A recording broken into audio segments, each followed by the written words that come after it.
Pensez-vous toujours avec tristesse à un amour passé? Êtes-vous dans l'espoir que cette personne qui vous bouleverse toujours autant revienne ou qu'elle vous recontacte pour vous témoigner son amour et la souffrance qu'elle a vécue loin de vous? Ça arrive plus fréquemment qu'on pourrait le croire et c'est vraiment pesant, car cela peut affecter la vie entière de celui ou celle qui vit dans l'attente que son amour revienne. Et il ne s'agit pas de fermer la porte, mais de cesser de souffrir. Bonjour à tous, c'est Claudia Stéphane, hypnopraticienne, spécialisée dans la thérapie pour les hypersensibles et les surdoués. Bienvenue à tous sur ma chaîne. En étant enfant, les filles rêvent du prince charmant qui les fera vivre en conte de fées, et les garçons rêvent de trouver la fille parfaite qui va les faire se sentir des princes. Nous avons grandi en écoutant les contes de fées qui idéalisent l'amour romantique. Devenus adultes, on regarde les productions Hollywood qui nous font miroiter l'amour parfait, qui apporte le bonheur parfait. Hélas, dans la vraie vie, cela s'avère être une décevante illusion, car dans la vraie vie, les personnes qui nous sont le plus proches, le plus chères, nous amènent à apprendre nos plus grandes leçons de vie.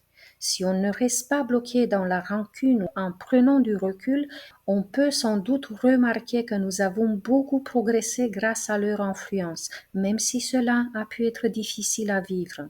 Nos relations amoureuses nous révèlent en effet nos blessures d'enfance et leur intensité. Les relations en amour sont en réalité des examens de la vie. On expérimente, on apprend, on intègre et on dépasse la leçon.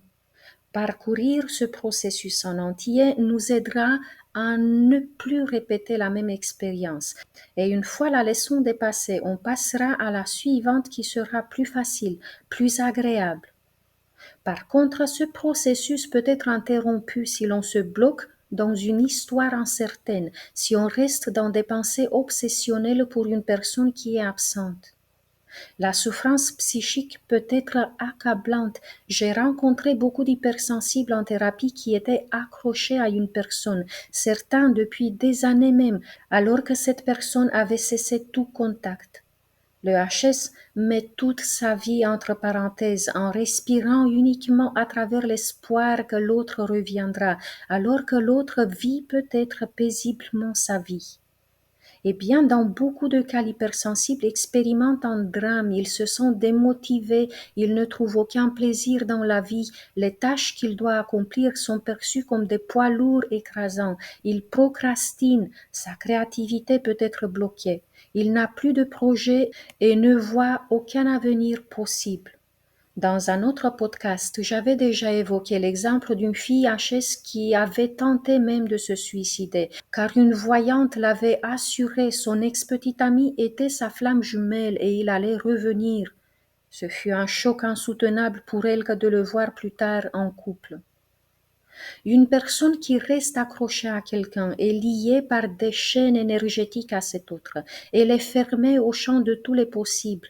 Je ne dis pas qu'elle peut rater son âme sœur qui est peut-être là sans qu'elle le voie, parce que la notion de flamme jumelle ou d'âme sœur fait plus de mal que de bien, mais cette personne risque effectivement de rater de belles connexions. Elle est coupée aussi de la voix de son intuition, de son âme qui cherche à s'élever, qui a quelque chose à faire dans ce monde. L'état d'attente dans lequel cette personne est plongée la fait stagner, puisqu'en restant dans une basse vibration de déception, elle ne peut que recréer des expériences douloureuses. C'est un cercle vicieux de souffrance qui doit cesser, car cette personne qui se soumet à une telle torture ne vit plus, elle n'est que l'ombre de qui elle peut être et n'est pas vraiment en mesure de conquérir ou de fasciner l'autre.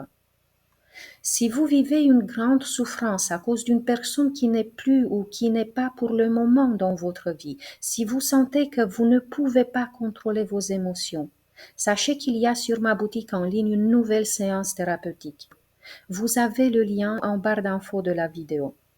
La séance n'est pas destinée à mettre fin à une relation, elle est conçue pour faire cesser la souffrance et le sentiment de vide intérieur qu'on essaie d'habitude à combler avec des éléments nocifs. Cette séance vous amène surtout à décrypter le message que votre expérience vous apporte. Vous allez comprendre la leçon se trouvant derrière cette déception qui pourra enfin se transformer. Il faut savoir que la personne qui occupe vos pensées, et tout le monde d'ailleurs, va ressentir énergétiquement votre guérison. J'aimerais aussi recevoir par après un retour de votre vous qui a recommencé à vivre. Merci à tous d'être là. Merci pour vos likes, pour vos commentaires et vos abonnements. Jusqu'à la semaine prochaine, je vous embrasse tous très fort. Prenez soin de vous et de votre âme si douce.